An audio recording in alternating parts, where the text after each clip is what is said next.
So to discuss Kashmir earlier today, I was joined by Dr. Amalendu Misra. He's a senior lecturer of peace studies at Lancaster University. Here's our conversation. Okay, Dr. Misra, the India-Pakistan tensions have existed since 1947.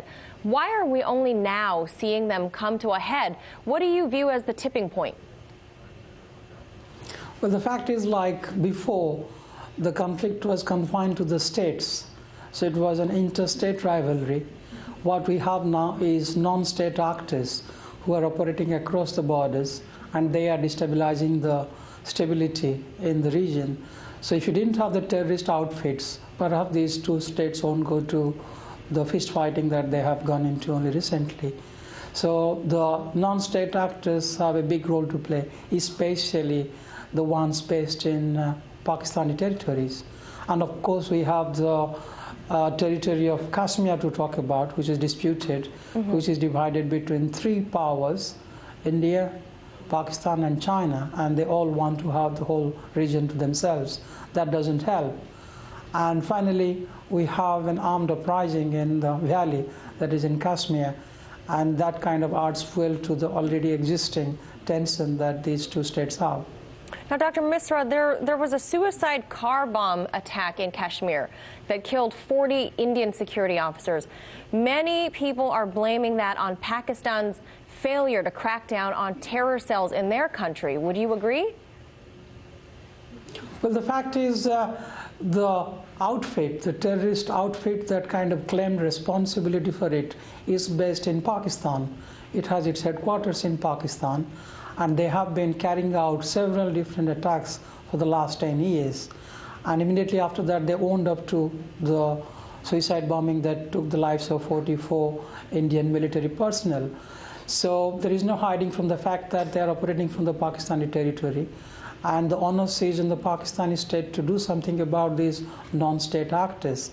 And India, of course, has a legitimate point, which has been voiced across the international fora, and several different countries have come to its defense.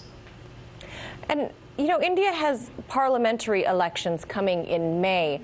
How do you see the Prime Minister, Narendra Modi, responding to these downed jets from last night? Do the elections play a role in how he will respond? I think that's a very interesting question that you have just asked. First of all, there's a lot of triumphalism. There's a lot of bravado yesterday after the Indian Air Force managed to strike the terrorist camps deep within the Pakistani territory. So there's a nationwide celebration. But what they didn't realize was swift retaliation that would come from the Pakistani side. So while Prime Minister Narendra Modi was going around in his election campaign yesterday, he was using that in the background and gaining the traction, so to speak. But today the tables have turned, and the Indian side is in a much more complicated position, a sticky situation, to put it very mildly, and that is the hostage that you have in the Pakistani hands. So it is going to undermine the credibility of the current government if they don't have a kind of successful outcome. And they have been talking about the Geneva Convention, New Delhi is talking about the international humanitarian law, and so on and so forth. But the fact is, both countries are in a kind of state of war, undeclared war, and it's a morass from which it will take an awful lot of effort, diplomatic effort, to come out of it. So definitely there is going to be a fallout for the current government, or it might succeed in projecting that in coming back to power sometime in summer of this year, May, June this year. Okay, and lastly, what of Imran Khan? He's obviously the great cricketer turned prime minister. Let's take a listen to what he had to say about the events, and then we'll talk. Two Indian MiGs crossed the border into our territory. We shot them down. I also want to confirm that the pilots are in our custody. The fact is, Mr. Imran Khan, who is the Prime Minister of Pakistan, is a prisoner of the military establishment. I mean, if you look at the way he was elected as a Prime Minister, he doesn't have the majority, and the military stepped in and sort of made him the Prime Minister, so to speak. But having said that, he has been talking about peace ever since he took over, he has been talking about having dialogues with India, having all the diplomatic channels open, and having peace in the subcontinent. But the problem, of course, is you simply can't talk about peace and at the same time harbor these terrorist outfits within your country. And that is the reason why I said he's a prisoner of the military and he's a prisoner of the secret service of the country, inter-services intelligence.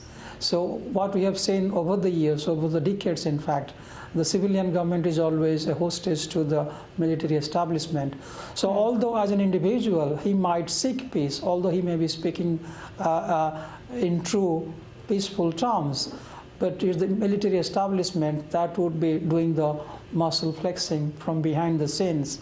And one should give credit to him even after this debacle that has taken place, that he has sent an olive branch to the Indian side and saying that this can escalate and we simply can't control it, neither me as the Prime Minister of Pakistan or you, Mr. Narendra Modi, as the Prime Minister of India. And that needs to be commended. Let's hope peace prevails. Very interesting characterization of Imran Khan there. Thank you so much for sharing your insight and expertise with us. Dr. Amalendu Misra. Hey YouTube, thanks for checking out our channel. We hope you enjoyed the video. We have tons of content for you just like this. For more of RT America's one-of-a-kind news and analysis, be sure to subscribe and never stop questioning more.